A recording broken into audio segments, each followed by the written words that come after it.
Shalom adik-adik, shalom mama-papa, shalom semuanya. Semuanya udah siap memulai sekolah minggu, amin?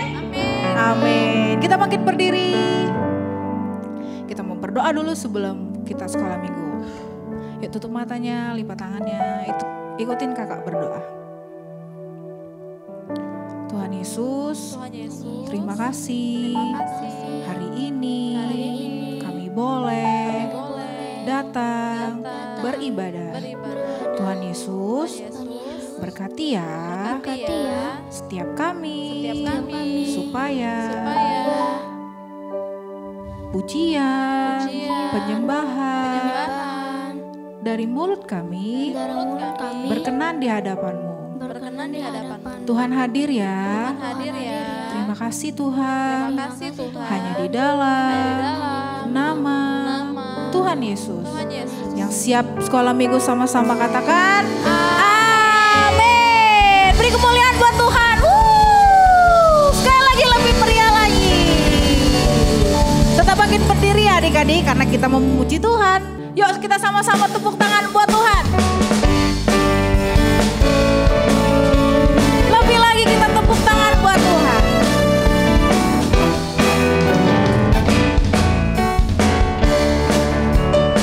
Sama-sama katakan. Yesus indah-indah, oh indah. Kasih Yesus indah-indah, oh indah. Sekali lagi katakan. Kasih Yesus indah-indah, oh indah. Kasih Yesus indah-indah, oh indah. Lebih apa? Lebih indah dari pelangi, lebih indah dari bintang di langit, lebih indah dari bunga di padang. Oh Yesusku, adik-adik sendiri katakan dari awal. Kasih Yesus indah-indah, oh indah. Kasih Yesus indah-indah, oh indah. Katakan lebih indah. Lebih indah dari pelangi, lebih indah dari bintang di langit, lebih indah dari bunga di padang. Oh Yesusku, sekali lagi lebih indah. Lebih indah dari pelangi, lebih indah dari bintang. Lebih indah apa? Bunga di padang. Oh Yesusku, sekali katakan dari awal. Kasih Yesus indah, oh indah. Kasih Yesus indah, oh indah. Sekali lagi. Kasih Yesus indah, oh indah. Kasih Yesus indah, oh indah. Katakan lebih indah. Lebih indah dari pelangi, lebih indah dari bintang, lebih indah muter. Oh Yesusku, sekali lagi.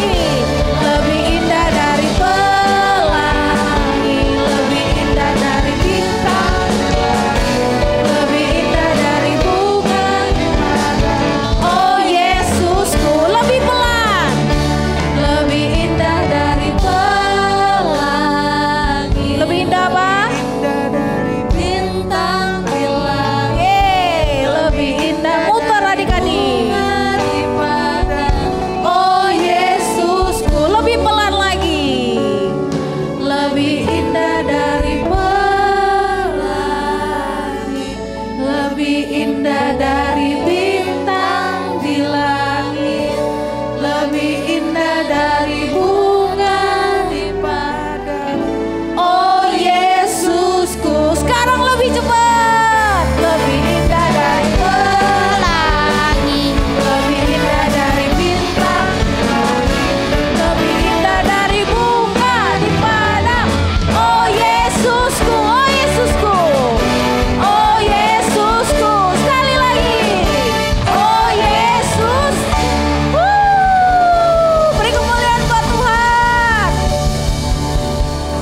Masih memuji Tuhan, amin. Amin. Lebih lagi, amin. Amin. Oke, mari kita memuji Tuhan sama-sama.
kasih telah tercurah di dunia. Amin.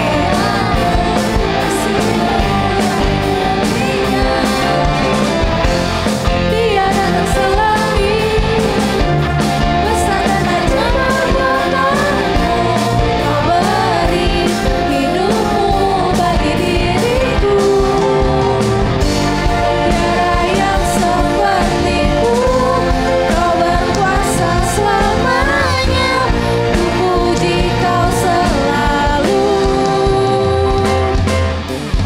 Oh, betapa dalamnya, betapa lebarnya kasih setiamu. Oh, oh, oh, tiada bandingannya, tiada duanya, tiada seperti Kau. Yesus Tuhanku, anugerah-Mu selalu baru.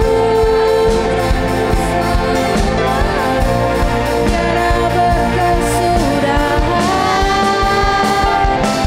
Mari sama-sama katakan.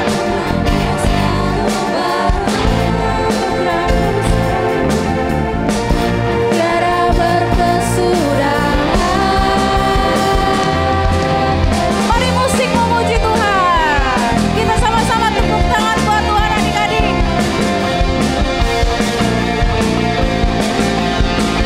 Ikutin gerakan kakak ya. Kita ke kanan dulu.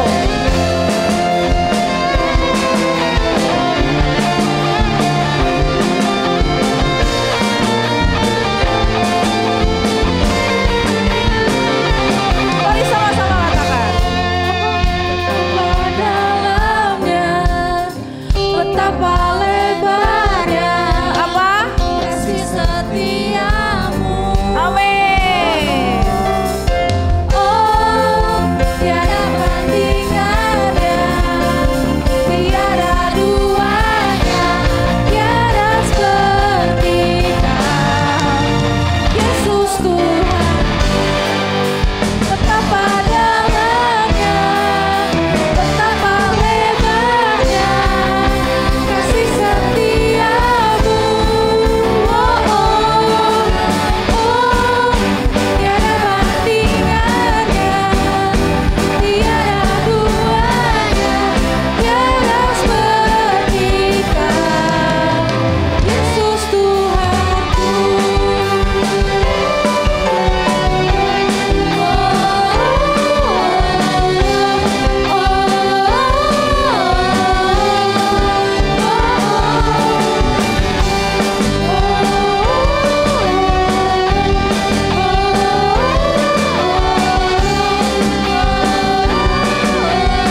Sama-sama katakan.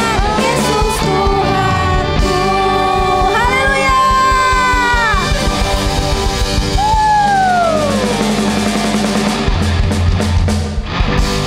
Amin. Boleh silakan duduk adik-adik. Kita mau persiapkan hati kita untuk mau mendengarkan firman Tuhan. Amin. Yuk, kita mau datang sama Tuhan sungguh-sungguh. Nggak ada lagi yang main-main.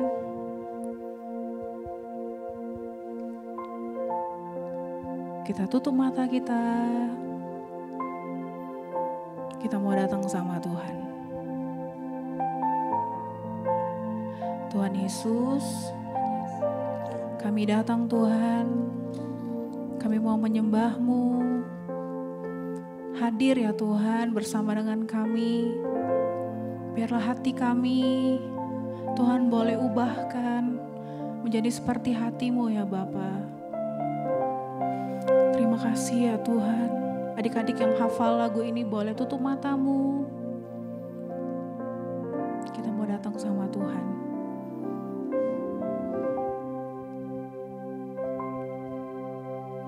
Ku tak dapat lupakan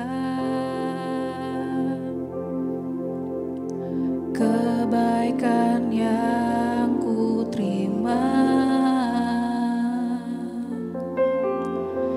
pengorbananmu yang mulia. jadikanku berharga.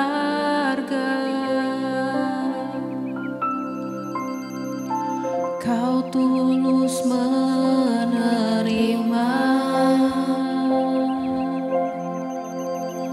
aku apa adanya.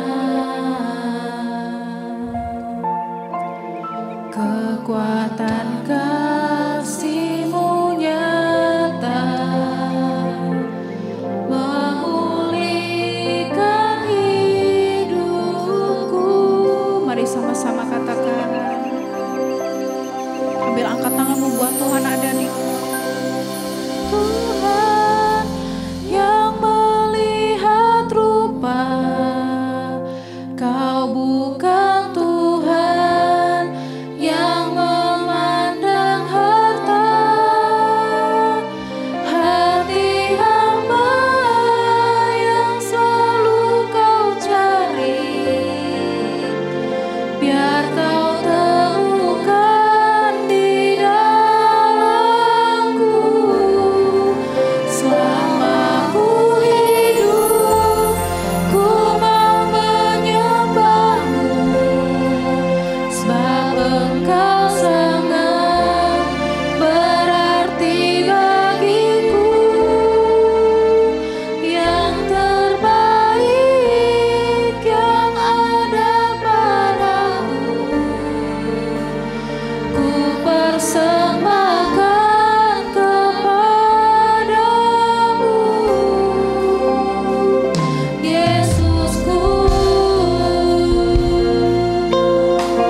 Mari adik-adik, hari ini kita datang sama Tuhan. Kita mau sembah Tuhan adik-adik. Lebih sungguh-sungguh lagi adik-adik katakan. Ku tak dapat lupakan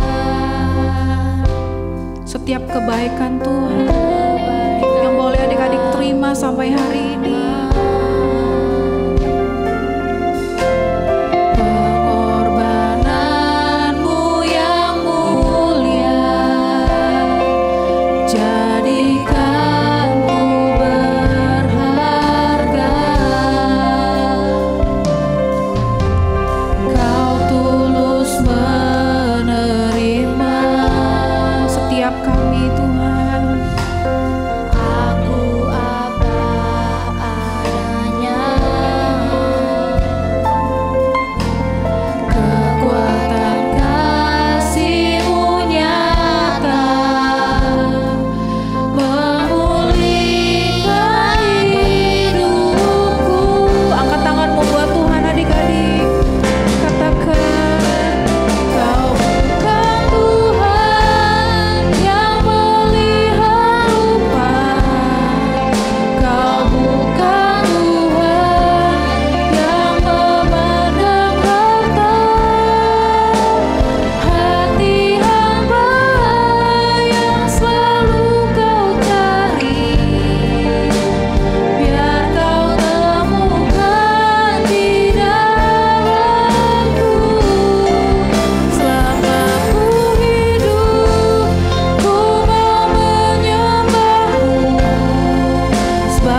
kami telah membawa sesuatu yang terbaik Tuhan di hadapan-Mu. Kami telah memberikan penyembahan kami Tuhan. Kalau sebentar Tuhan kami ingin mendengarkan isi hati-Mu, kiranya Tuhan Kau berkati tanah setiap hati kami Tuhan. Biarlah hati kami boleh menjadi tanah yang subur, sehingga setiap benih firman Tuhan yang boleh ditabur boleh berbuah Tuhan. Terima kasih Bapa, berkati kakak Oktav yang akan menyampaikan firman Tuhan. Kiranya Tuhan Kau berikan hamba-Mu ini Tuhan kata-kata yang sederhana, yang mudah dimengerti. Terima kasih Bapa, hanya di dalam nama Tuhan Yesus sama-sama katakan amin. Beri kemuliaan buat Tuhan adik-adik.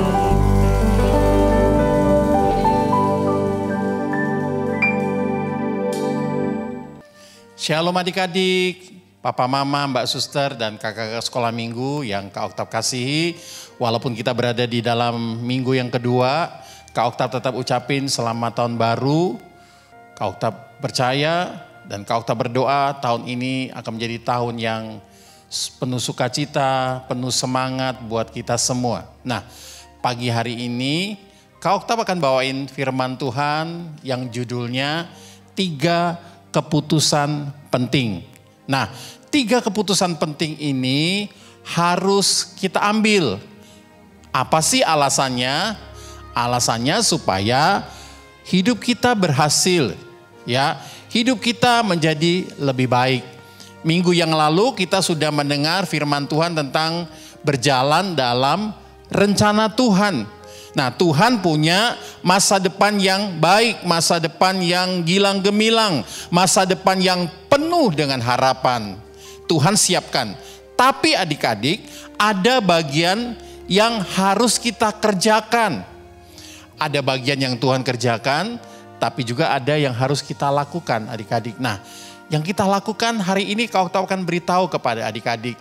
Ada 3 hal yang harus kita ambil dalam hidup kita supaya hidup kita bisa selalu ada dalam rencananya Tuhan. Nah, 3 hal ini kita akan lihat adik-adik. Kita baca dulu. Ayat-ayat ini diambil dari kitab Filipi. Ya, kitab Filipi ini ditulis oleh seorang murid Tuhan Yesus yang namanya Paulus, yang dulunya namanya Saulus. Nah, kita akan baca. Kak Oktav nanti Kak Velani akan bantu baca ayat ini. Filipi 3 ayat 10.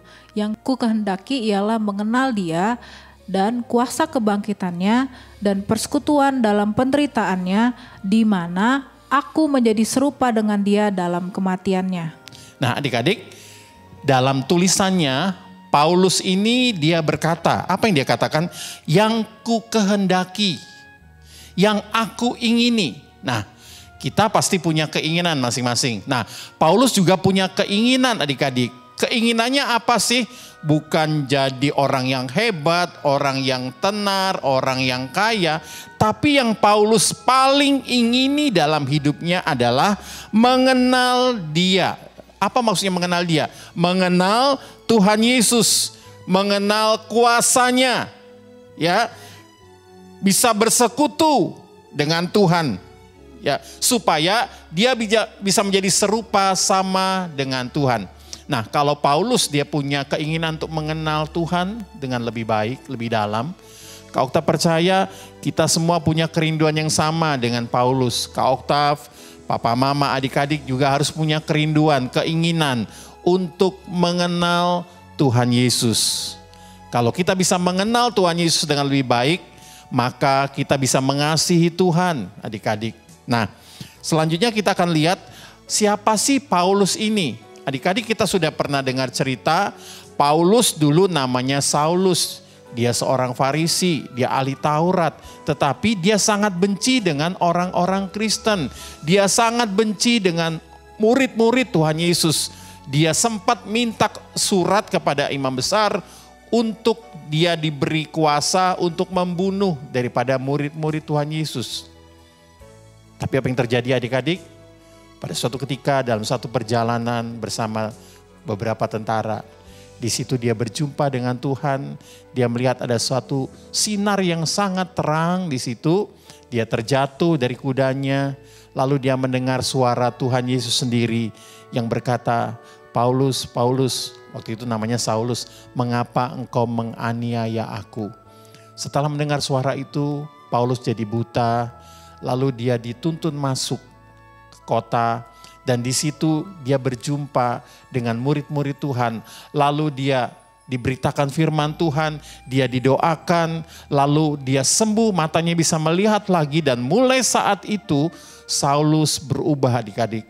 Bukan hanya namanya yang diubah jadi Paulus, tapi mulai hari itu dia berubah 180 derajat. Dia tidak lagi membunuh orang Kristen, bahkan sekarang dia menjadi pemberita Injil. Dia beritakan kabar tentang kesukaan, kabar tentang Tuhan Yesus kepada semua orang. Dan akibatnya apa? Akibatnya hidup Paulus dikejar-kejar kematian. Dia keluar masuk penjara, dia sempat dirajam dengan batu, dia dimusuhi orang banyak, dia mau dibunuh adik-adik. Karena apa? Karena dia memberitakan firman Tuhan. Dia mencintai Tuhan Yesus. Makanya dalam suratnya yang dia tulis tadi, di dalam Filipi tadi katakan, yang kukehendaki adalah mengenal dia. Mengenal Tuhan lebih dalam. Dari seorang yang membenci Tuhan Yesus, sekarang dia berubah jadi seorang yang mengenal Tuhan Yesus adik-adik. Bahkan selama hidupnya dia sudah menulis 14 kitab. Mulai dari kitab Roma. Nanti adik-adik hitung ya. Kitab Roma yang pertama, kemudian 1 Korintus, 2 Korintus, terus sampai Ibrani. Itu ada 14 kitab. Wow, luar biasa adik-adik. Dia jadi seorang penginjil yang hebat, yang luar biasa, yang cinta Tuhan. Hidupnya berhasil, namanya tercatat dalam Alkitab, dan sampai hari ini namanya dikenal orang, namanya disebut orang, dan tulisan-tulisannya mengilhami, menjadi inspirasi untuk banyak orang supaya orang bisa mengenal Tuhan Yesus dan diselamatkan. Coba yang mengerti dan bersuka cita, tepuk tangan yang meriah buat Tuhan Yesus. Wow, luar biasa adik-adik. Nah, Paulus mengambil keputusan penting dalam hidupnya. Kenapa dia jadi orang yang berhasil, orang yang mencintai Tuhan, mengasihi Tuhan? Karena waktu hidupnya Paulus mengambil keputusan yang penting. Keputusan penting ini bukan hanya mengubah hidup Paulus adik-adik, tapi keputusan ini juga mengubah hidup orang banyak sampai hari ini. Mengubah hidup Kak Oktav, mengubah hidup papa mama, dan juga termasuk adik-adik, termasuk kakak-kakak sekolah minggu semuanya. Nah, adik-adik, apa keputusan yang diambil oleh Paulus? Ya, kita akan lihat yang pertama adik-adik. Nah ini, Paulus dia punya komitmen. Katakan sama-sama dengan Kak Oktav. Komitmen. Sekali lagi, komitmen. Apa sih Kak komitmen? Kayaknya bukan bahasa Indonesia. Iya sih, komitmen nih dari bahasa Inggris, tapi bahasa Indonesianya mirip-mirip. Komitmen. Nah, di layar adik-adik, di situ ada tertulis adik-adik, komitmen apa sih? Suatu sikap setia dan penuh tanggung jawab, itu komitmen. Ya. Jadi kalau orang itu punya sikap setia, dia bertanggung jawab atas apa yang dia pilih, itulah disebut komitmen adik-adik. Nah, Paulus dia punya komitmen dengan Tuhan.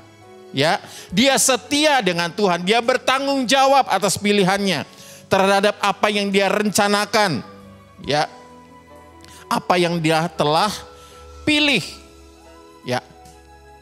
Dia rencanakan harus dilakukan dan diselesaikan. Dia memilih untuk terima Yesus, dia memilih untuk percaya Yesus, dan dia selesaikan pilihannya itu sampai akhir hidupnya. Dia sempat menulis satu ayat yang berbunyi seperti ini.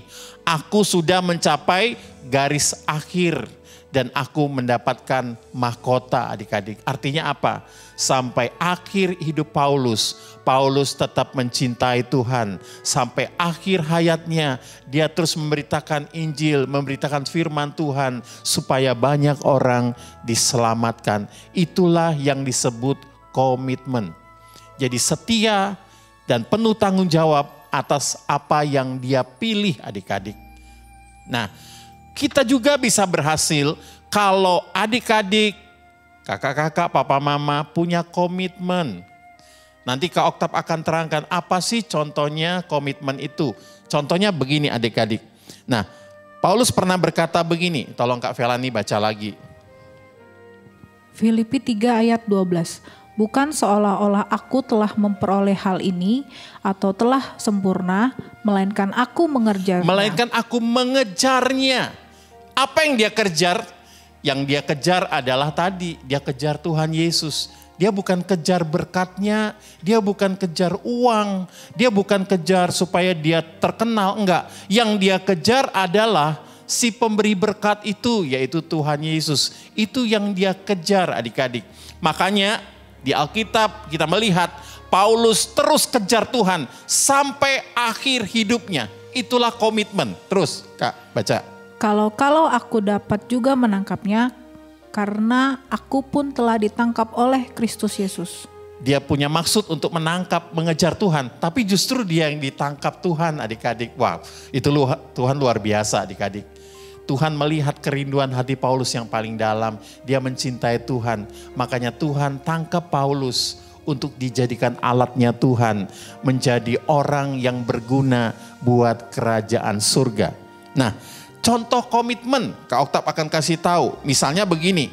Ada seorang yang berkomitmen untuk apa? Untuk mau hidup sehat. Siapa di sini mau hidup sehat? Mau panjang umur? Mau kan semua? Kak Oktav juga mau. Adik-adik juga mau kan? Pasti punya cita-cita. Tentunya cita-citanya nanti. Nah, dibutuhkan apa? Sehat. Tubuh yang sehat adik-adik untuk mencapai cita-cita. Untuk melakukan sesuatu. Ya, papa mama juga untuk bisa bekerja dibutuhkan tubuh yang sehat. Nah, kalau orang punya gaya hidup yang sehat, pingin hidupnya sehat, umur panjang, pasti dia ingin apa adik-adik? Dia pasti ingin makan makanan yang sehat. Dia akan olahraga. Dia punya rencana. Mulai hari ini aku akan makan makanan yang sehat. Mulai hari ini aku akan siapkan waktuku untuk olahraga. Itu komitmen. Ya, punya rencana, punya keinginan. Ya. Dan harus dilaksanakan. Jadi bukan hanya aku janji aku mau makan sehat, tapi sampai hari ini nggak makan makanan sehat, makannya yang cepat saji, junk food, makan makanan yang tidak sehat. Bukan berarti nggak boleh, boleh sekali-sekali adik-adik. Tapi kita harus makan makanan yang sehat, buah-buahan, sayur-sayuran dan sebagainya, susu, dan juga harus olahraga. Supaya apa? Hasil akhirnya nanti kita punya tubuh yang sehat, berat badan yang ideal. Jadi enggak terlalu kurus, enggak juga terlalu apa adik-adik? Bontet. Enggak terlalu gemuk. Adik-adik tahu enggak di sini ada yang senyum-senyum loh dikatain gemuk. Mungkin ada yang merasa kegemukan badannya, tapi ada juga yang merasa terlalu kurus Kak badan saya. Yaitu harus punya komitmen. Untuk apa? Mulai makan makanan yang sehat, makan makanan yang cukup jumlahnya, cukup gizinya, dan juga harus berolahraga.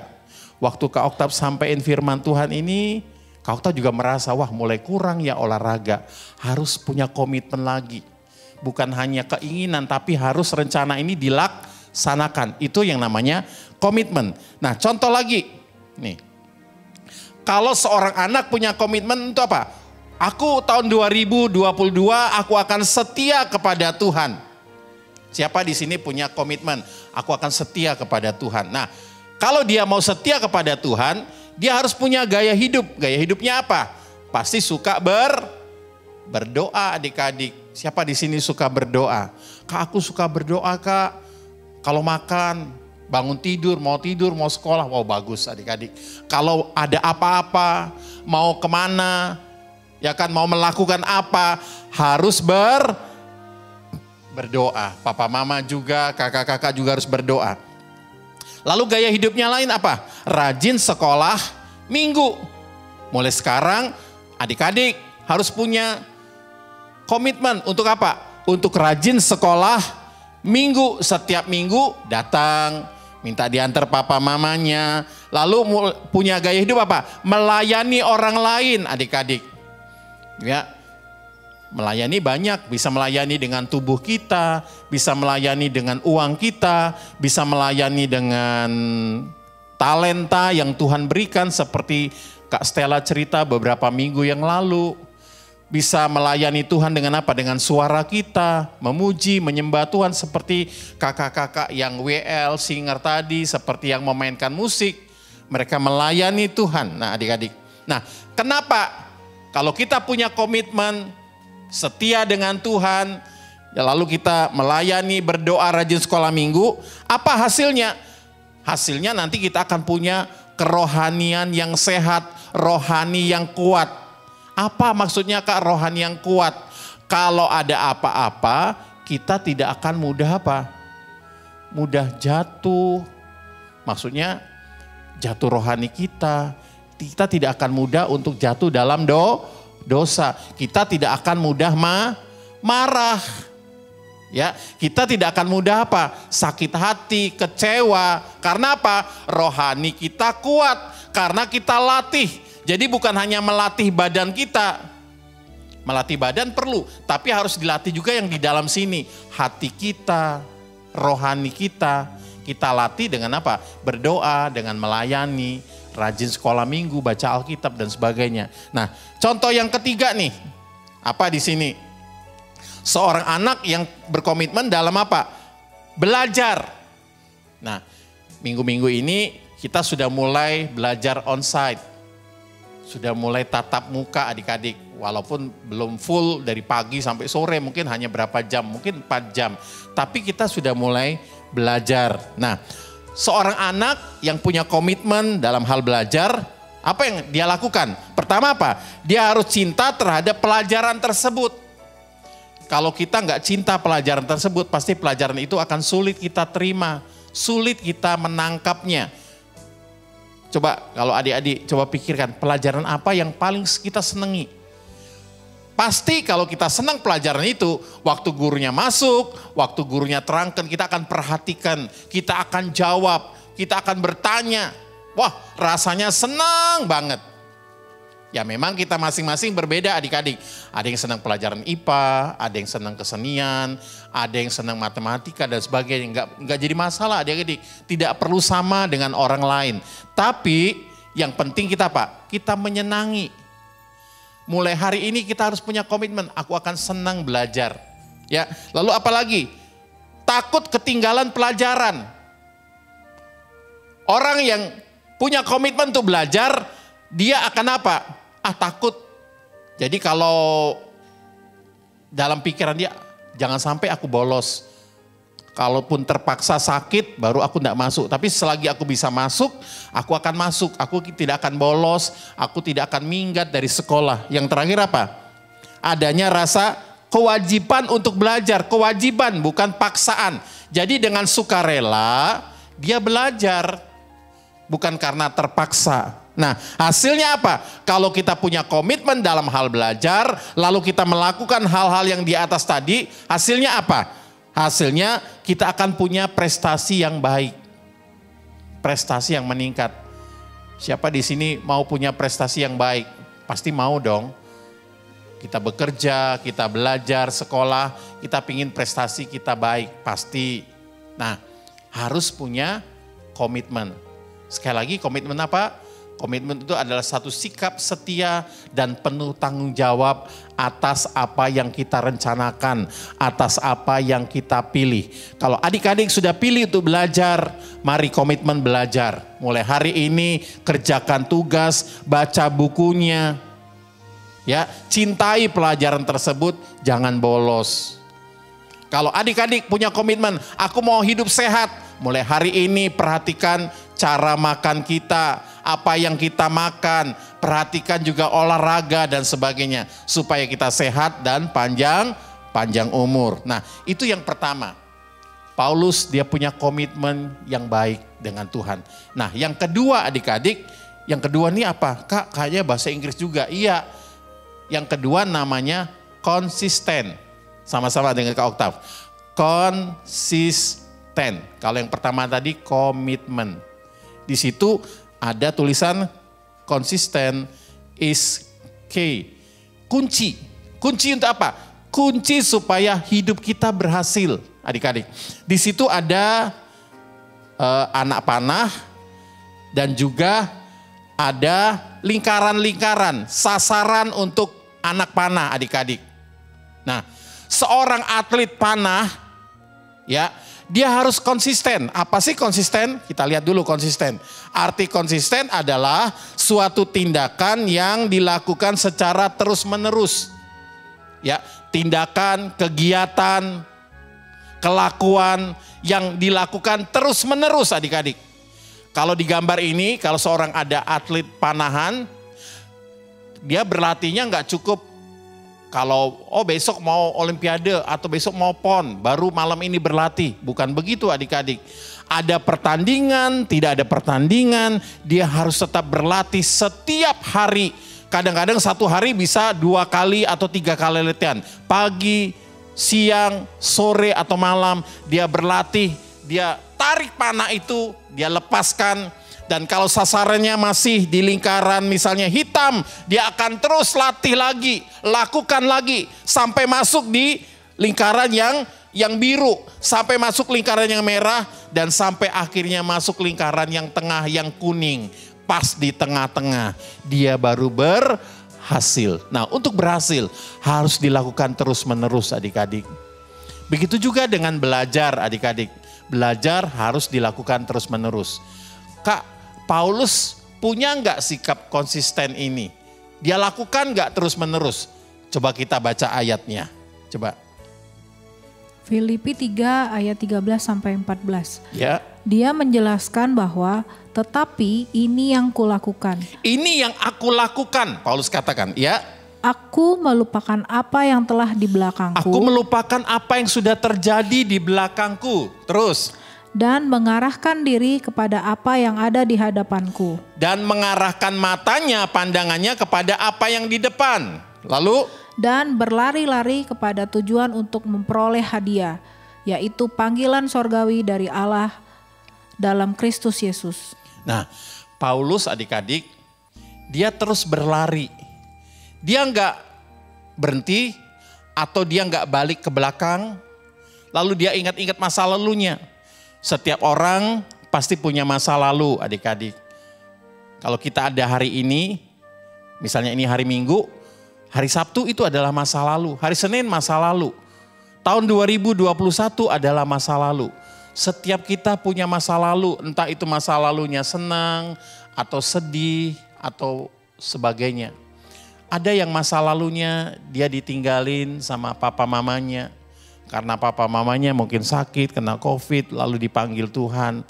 Ada yang ditinggalin papa mamanya karena papa mamanya berpisah. Itu adalah masa lalu. Tapi adik-adik dengar baik. Kita tidak boleh terus menyesali masa lalu kita. Kita tidak harus melihat ke belakang terus. Kalau adik-adik pernah lihat papa nyetir mobil, sekali-sekali kalau mau mundur, atret, baru dia lihat kaca spion yang di tengah untuk melihat ke belakang. Tapi nggak mungkin papa atau mama kita lihat kaca yang itu terus. Dia harus lihat kaca yang ke depan. Mobilnya harus maju. Adik-adik, bayangkan kalau misalnya dia naik mobil melalui jalan tol misalnya dari Palembang sampai ke Jakarta, mobilnya mundur, adik-adik. Dari Palembang sampai Jakarta mobilnya mundur di jalan tol. Kak Oktab nggak yakin kalau bisa sampai ke Jakarta. Mungkin sampainya ke rumah sakit atau ke pemakaman mungkin. Jadi mobilnya harus maju. Jadi Paulus menasihatkan kepada kita, ya, Paulus mau melupakan masa lalunya. Memang dia orang jahat dulu, tapi dia lupakan itu semua. Dia melihat ke depan. Aku orang yang dibenarkan oleh Tuhan. Aku orang yang dikasihi oleh Tuhan. Aku berharga di mata Tuhan. Tuhan akan kirim orang-orang untuk menolong aku. Aku akan terus berlari sampai aku mencapai garis finish. Sampai aku dapat mahkota. Adik-adik. Nah, Paulus dia mencintai Tuhan, dia kejar Tuhan. Dia punya komitmen untuk mengenal Tuhan. Dan dia juga konsisten adik-adik. Dia lakukan terus menerus. Makanya tadi apa? Aku berlari-lari. Bukan hanya berlari, tapi dia berlari-lari. Artinya apa? Dia lakukan terus menerus adik-adik. Sama kalau adik-adik papa mama mau punya badan yang ideal. Olahraganya juga harus konsisten. Nggak bisa hanya setahun sekali lari gitu kan. Harus setiap hari mungkin. Olahraganya mungkin setiap hari atau 2 hari sekali. Terus dilakukan. Baru punya tubuh yang sehat, badan yang ideal dan sebagainya adik-adik. Nah, Kak Okta beri contoh di sini. Wah, gambar apa ya? Kayaknya gambarnya enak itu. Kayaknya gambar Kak Sandy lagi makan bakso nih. Nah, adik-adik, pernah nggak adik-adik makan ya bakso lah di satu tempat? Mungkin kita makannya 5 tahun yang lalu. 5 tahun yang lalu. Harganya murah, baksonya enak. Lalu tahun 2022 kita datang ke tempat itu. Lalu waktu kita makan, wah rasanya masih tetap enak ya seperti dulu. Seperti 5 tahun lalu. Dan harganya nggak mahal-mahal banget. Kalaupun naiknya nggak terlalu tinggi. Sehingga kita senang datang ke tempat itu. Enak dan terjangkau adik-adik. Kenapa? Karena orang yang punya usaha warung bakso ini dia punya komitmen. Komitmennya apa? Supaya pelanggan yang datang itu senang, bisa menikmati masakannya, enak. Lalu dia konsisten. Konsisten artinya apa? Dari 5 tahun yang lalu sampai hari ini dia tetap masak, masakannya enak. Dia tidak kurangi bumbunya, dia tidak kurangi dagingnya, dia tidak kurangi rasa lezatnya. Sehingga orang yang datang tetap bisa menikmati bakso yang sama seperti 5 tahun yang lalu. Itu namanya konsisten adik-adik. Nah, pertanyaannya, apakah kita hari ini kita juga konsisten? Tetap belajar walaupun masa pandemi, terus belajar, terus berlatih. Adik-adik yang diberi Tuhan talenta misalnya bermain alat musik, masihkah adik-adik juga berlatih di rumah? Latih bermain gitar, bermain piano. Yang kakak-kakak yang dipercayakan Tuhan untuk melayani, untuk bercerita. Masih enggak hari ini kita konsisten terus berlatih walaupun kita mungkin enggak cerita. Tapi kita terus berlatih. Ya, kakak-kakak, adik-adik yang dikasih Tuhan talenta menyanyi. Apakah kita terus berlatih, suka menyanyi, terus menerus. Walaupun kita mungkin enggak naik ke atas panggung. Kita enggak melayani, tapi kita terus berlatih, terus menerus, melakukannya terus menerus. Adik-adik, kalau kita melakukannya terus menerus, kau terpercaya kita pasti akan berhasil. Yang mengerti percaya, katakan sama-sama amin. Kasih tepuk tangan yang meriah buat Tuhan. Nah, ada satu lagi di sini dikatakan, anak yang senantiasa menjaga konsistennya, terus menerus melakukan, anak tersebut tidak akan mudah apa? Tidak mudah menyerah, dan pendiriannya jadi teguh kuat adik-adik. Ya, dia tidak akan jadi anak yang cengeng tapi akan jadi anak yang kuat adik-adik. Contoh nih, dia belajar, bukan hanya belajarnya kalau besok mau ulangan. Suatu saat tiba-tiba ulangan mendadak, dia akan siap.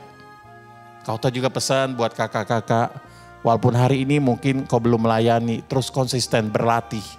Supaya suatu saat ketika kesempatan itu datang, engkau bisa melayani dengan yang terbaik. Dan Tuhan pasti akan angkat hidupmu.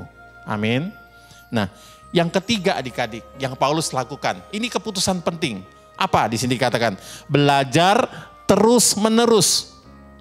Ya, belajar boleh adik-adik, tapi belajar jangan berhenti, harus terus menerus. Seorang guru Kak Oktav dulu pernah berkata begini, kapan belajar itu? Belajar itu harus seumur hidup. Kapan kita berhenti belajar? Waktu kita dipanggil Tuhan, waktu kita masuk ke dalam peti, itu waktunya berhenti kita belajar. Tapi selama kita masih hidup, kita harus belajar terus menerus. Kak, Paulus belajar terus menerus enggak? Paulus belajar adik-adik. Coba kita baca ayatnya. Tolong Kak Felani, di Filipi 3 ayat yang ke-16 di atasnya. Tetapi baiklah tingkat pengertian yang telah kita capai, kita lanjutkan menurut jalan yang telah kita tempuh. Nah, Paulus mau berkata begini, biarlah, ya baiklah tingkat pengertian yang sudah kita capai. Jadi artinya begini, Paulus sudah belajar nih sampai tujuannya, sampai tingkat yang diharapkan. Ya, contoh nih, kalau adik-adik belajar piano sampai grade yang terakhir, nggak tahu grade berapa, misalnya grade yang ke-9. Apakah sudah cukup? Enggak.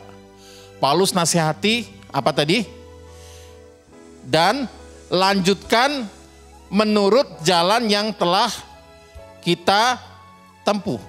Jadi lanjutkan, maksudnya apa? Belajar terus, jangan cepat merasa puas, merasa bangga, harus terus belajar. Ya, Paulus ini orang hebat adik-adik, dia punya komitmen, dia punya konsisten, dan dia juga seorang yang suka belajar terus-menerus. Tadi dia menasihati, apa yang kita capai kita terus lanjutkan. Jadi jangan cepat puas kalau sudah berhasil, terus belajar adik-adik. Nah, Kak Oktav kemarin cari di internet, ada beberapa manfaat kalau kita terus belajar berlatih adik-adik. Wow, banyak sekali adik-adik. Waktu Kak Oktav baca, hasilnya banyak. Belajar berlatih baik di sekolah maupun berlatih dalam hal rohani, misalnya melayani. Yang pertama kita baca di situ apa? Tolong Kak Felandi baca apa? Yang pertama. Karir atau prestasi meningkat. Benar gak? Kalau adik-adik suka belajar, punya komitmen belajar, terus-menerus belajar, pasti rankingnya, prestasinya pasti naik. Kak Oktav sangat yakin kalau rajin belajar, kalau tadinya ranking 3, gak mungkin jadi ranking 4 atau ranking 5. Pasti akan naik atau paling tidak bisa mempertahankan prestasinya. Pasti akan terus naik, ya. Jadi kalau adik-adik mau prestasinya meningkat, ya harus punya tadi komitmen, punya apa? Konsisten, dilakukan terus-menerus dan terus-menerus belajar atau berlatih adik-adik. Yang kedua apa Kak? Pengalaman bertambah. Pengalaman bertambah, ya. Pengalaman bertambah.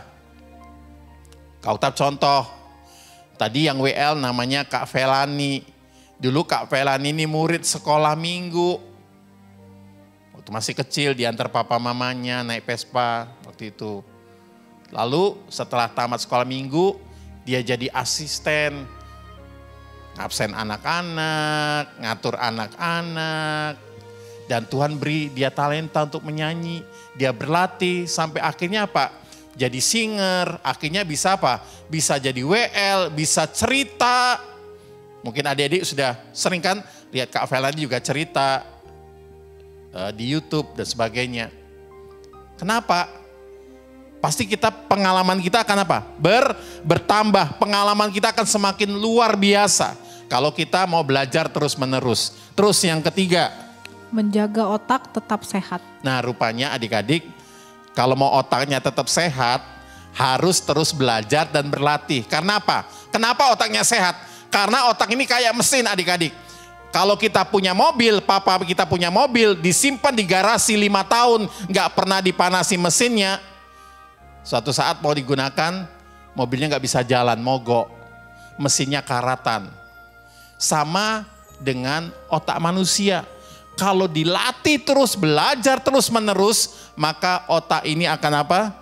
Tetap sehat. Papa mama mau enggak punya otak yang sehat, pemikiran yang sehat? Harus terus belajar, berlatih. Terus yang keempat Kak? Punya pergaulan yang luas. Punya pergaulan yang luas. Adik-adik juga kenal Kak Sandy ya, guru sekolah minggu ya. Kak Sandy dulu juga dia cerita, dia nggak berani berdiri di depan orang banyak. Lalu suatu ketika dia dipercaya untuk memimpin satu acara Natal di satu cabang. Waktu itu berapa Kak ya anaknya? 100 ya? Cuman 100. Kak Sandy sempat ngomong, Kak Oktav, aku mundur aja, ganti aja dengan orang lain. Tapi Kak Oktav, ayo Kak coba Kak, Kakak bisa, Kakak pasti bisa. Doa, minta pertolongan Tuhan. Akhirnya lewat 100 orang adik-adik. Waktu Kak Sandy bisa lewat 100 orang, Tuhan tambahkan. Dia cerita di depan 300, bahkan di hadapan ribuan orang. Suatu saat kami melayani sama-sama di Palu waktu habis gempa kemarin. Di situ ada KKR, anak-anak sekolah dasar sepalu. Jadi kalau nggak salah berapa ribu ya yang datang ya. Kak Sandy 2000 ya. 2000 orang Kak Sandy yang mimpin WL di situ. Ya, pengalamannya bertambah. Betul adik-adik. Terus apalagi? Semakin percaya diri. Percaya diri, pertama 5 orang, nanti 10 orang, 20, 100 orang, 2000 orang. Kalau kita berdoa nanti Kak Sandy juga nanti akan mimpin di hadapan puluhan ribu orang. Amin. Kak Okta pasti senang kalau ada kakak-kakak yang dipakai Tuhan demikian. Ada saatnya nanti. Nah terus apalagi? Mengalami perubahan yang lebih baik. Mengalami perubahan yang lebih baik. Pasti hidupnya juga akan lebih baik. Terus? Memiliki ingatan yang tajam. Ingatannya akan tajam. Gak lupa. Yo Kak, lupa, maaf Kak. Nah kenapa? Karena gak mau berlatih, gak mau belajar. Yang terakhir apa? Semakin terampil. Semakin terampil. Ya, kalau nyanyi kita dilatih, maka kita akan semakin terampil. Memimpin pujian, latih bermain alat musik dan sebagainya. Bermain drum, terus belajar. Walaupun gak ada jadwal, terus latihan. Kita akan semakin terampil. Nah rupanya banyak hal yang bisa kita dapatkan kalau kita rajin latihan, rajin belajar adik-adik. Nah Kak Okta tutup dengan ringkasan hari ini. Hari ini kita belajar tentang 3 keputusan penting yang sudah diambil Paulus. Yang mengubah hidup Paulus, mengubah hidup orang banyak, termasuk Kak Okta, Papa Mama, Mbak Suster, adik-adik. Kita pernah diubah Tuhan waktu kita baca firman, tulisan daripada Rasul Paulus yang diilhami oleh Tuhan. Apa 3 keputusan penting Paulus? Kak Okta ulangi. Yang pertama, Paulus dia punya komitmen. Kak Okta berdoa biarlah kita juga punya komitmen. Masih ingat tadi komitmen?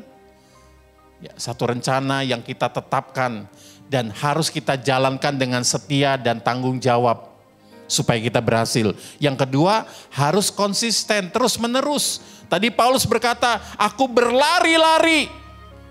Dia enggak katakan aku jalan santai atau aku berhenti, aku mundur, enggak. Dia terus berlari, orang berlari pasti terus maju adik-adik. Apakah hidup Paulus enak? Enggak. Dia dikejar-kejar kematian. Dia digebuki, keluar masuk penjara. Tapi dia tetap berkata, aku berlari-lari mengejar tujuan, mengejar sampai ke garis finish, mengejar Tuhan. Dan yang ketiga apa? Paulus dia katakan, ayo tingkatkan, ayo belajar. Kau terpesan hari ini, bila adik-adik jadi orang-orang yang berhasil, baik sekolahnya, pendidikannya, suatu saat bisa dapat pekerjaan yang baik, bisa melayani Tuhan, bertumbuh rohaninya di dalam Tuhan. Ini pesan juga buat kakak-kakak, papa mama, ayo terus setia dengan Tuhan, kejar Tuhan. Kalau 3 keputusan penting ini kita lakukan, maka hidup kita akan diubah oleh Tuhan. Dan bukan hanya hidup kita diubah, Kak Okta berdoa, melalui adik-adik, melalui kakak-kakak, melalui papa mama semua yang hari ini ikut ibadah. Tuhan mengubah hidup kita, supaya melalui hidup kita banyak orang diubah hidupnya. Kau tak berdoa melalui pelayanan kakak-kakak, banyak adik-adik, banyak keluarga, mereka bisa diubah hidupnya oleh Tuhan melalui pelayanan kita. Amin. Yuk kita bangkit berdiri sama-sama yuk. Kita akan datang kepada Tuhan. Kau bukan Tuhan yang melihat rupa. Kau bukan Tuhan yang memandang harta. Hati hamba yang selalu kau cari, biar kau temukan. Biar kau temukan di dalamku. Selama ku hidup, ku mau menyembahmu. Sebab engkau sangat berarti bagiku, yang terbaik yang ada padaku, ku persembahkan kepadamu, Yesusku. Yuk adik-adik, kakak, papa, mama naikkan lagu ini yuk. Dalam sikap doa berdiri, naikkan lagu ini. Yang memandang harta, katakan hati hamba.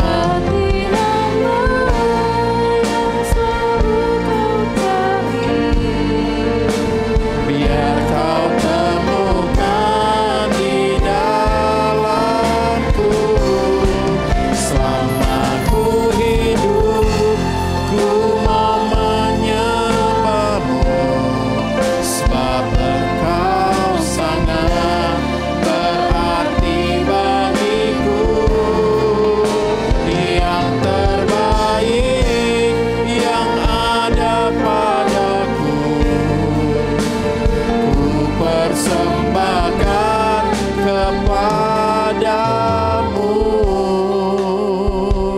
Yesusku. Adik-adik, kita masuk ke tahun yang baru. Apa yang jadi komitmen adik-adik? Apa yang menjadi rencana adik-adik di tahun ini? Kakak-kakak, papa, mama, mbak, suster, siapapun kita. Mungkin kita punya angan-angan, kita punya tujuan yang kita mau ambil di tahun ini. Mari kita lakukan itu dengan setia, dengan penuh tanggung jawab. Mungkin ada kakak-kakak yang melalui acara ini berkata, Tuhan, di tahun yang baru ini, aku akan terus melayani Tuhan. Aku akan lebih lagi berikan hidupku untuk Tuhan. Aku ingin Tuhan pakai aku untuk bisa melayani banyak anak-anak, menceritakan firman Tuhan kepada banyak anak-anak, sehingga banyak anak-anak yang bisa kenal Tuhan, anak-anak diselamatkan. Mungkin ada yang punya komitmen, Tuhan, aku mau melalui pelayanan musik, mungkin piano kah, drum kah, gitar kah, atau pelayanan doa saya bisa mengubah banyak orang. Lakukan itu dengan setia, dengan penuh tanggung jawab. Lalu yang kedua, lakukan itu terus menerus, konsisten. Layani Tuhan terus. Walaupun kadang-kadang hasilnya mungkin tidak baik, perlakuan orang tidak baik kepada kita, tapi lakukan dengan hati yang tulus pada Tuhan. Layani Tuhan terus. Jangan berbalik lagi. Terus berlari seperti Paulus. Terus berlari mencapai tujuan. Walaupun Paulus banyak mengalami rintangan. Kau tak percaya, perjalanan hidup kita mungkin tidak mudah. Banyak hambatan yang akan kita lalui. Tapi percaya, selama engkau terus berlari kejar Tuhan, Tuhan tidak akan pernah tinggalkan engkau.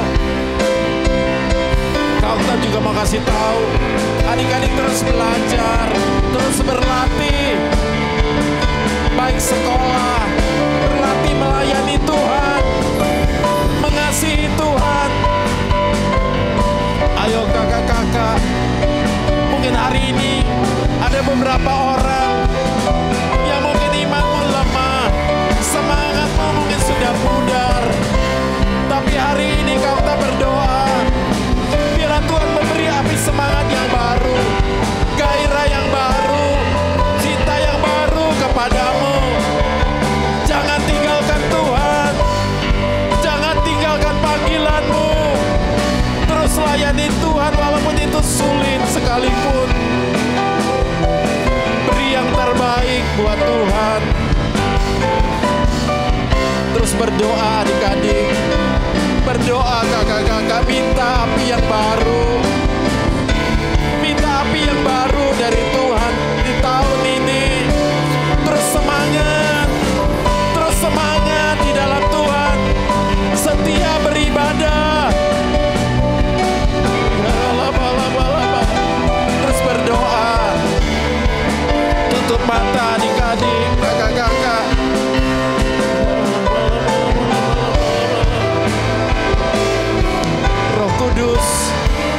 setiap kami. Jamah setiap kami Tuhan di dalam nama Tuhan Yesus. Terima jamah Tuhan pagi hari ini.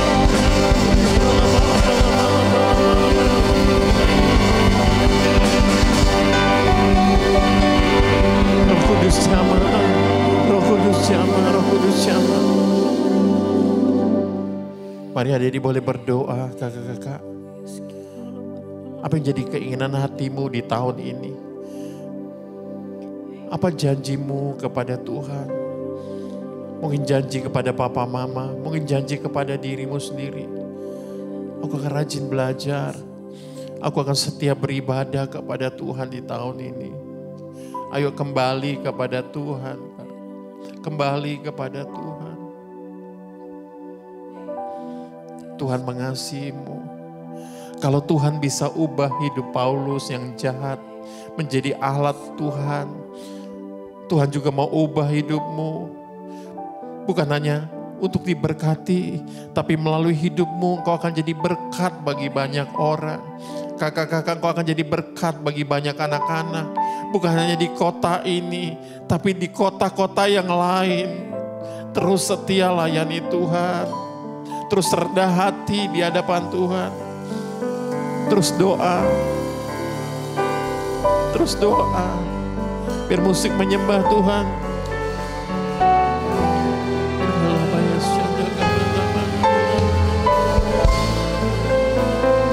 Terus jamah kami Roh Kudus satu persatu. Lawat kami pagi ini Tuhan.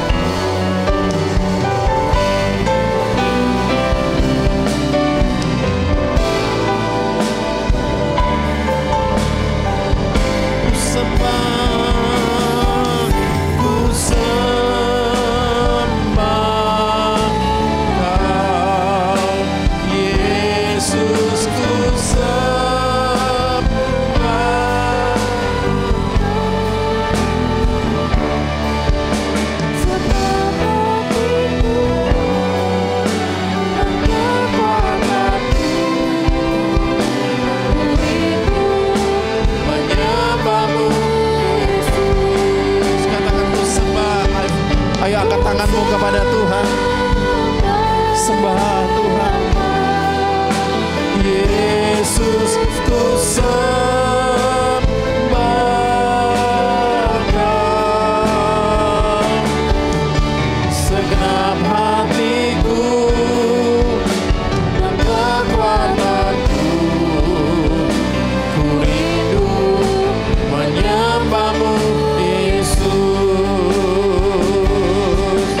Segenap hatiku dan kekuatanku, ku rindu menyembahmu Yesus. Sekali lagi katakan, segenap hatiku dan kekuatanku, ku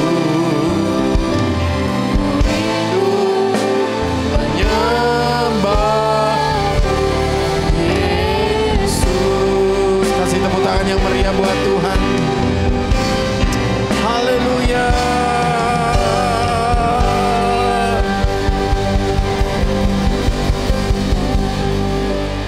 Tuhan, terima kasih buat pesan firman-Mu di awal tahun ini Tuhan. Biarlah kami menjalankannya dengan komitmen, konsisten terus menerus, dan kami mau terus berlatih, belajar. Apa yang Tuhan sudah berikan kepada kami, talenta yang Tuhan sudah berikan, kami bisa terus kembangkan Tuhan. Dari 2 menjadi 4, yang 5 jadi 10, bahkan terus berlipat ganda. Dengan satu tujuan, biarlah lebih banyak orang boleh mengenal Tuhan melalui hidup kami. Melalui apa yang kami kerjakan ya Tuhan. Memberkati banyak orang. Terima kasih Bapa. Berkati Papa Mama, berkati Mbak Suster, berkati kakak-kakak sekolah minggu, adik-adik semua yang hari ini mereka ikut ibadah online ini Tuhan. Mari buka kedua tangan kita, arahkan hati dan pikiran kita ke sorga untuk kita terima berkat Tuhan. Papa Mama, Mbak Suster, kakak-kakak sekolah minggu, adik-adik semua, terimalah berkat yang berlimpah-limpah dari Allah Bapa Di dalam kasih anaknya Tuhan Yesus Kristus dan penghiburan yang manis dari Allah Roh Kudus menyertai kita semua mulai siang ini sampai Tuhan datang yang kedua kali, bahkan sampai selama-lamanya. Yang percaya dan sudah diberkati Tuhan katakan sama-sama. Amin, amin, amin. Selamat siang, Tuhan memberkati. Tetap semangat.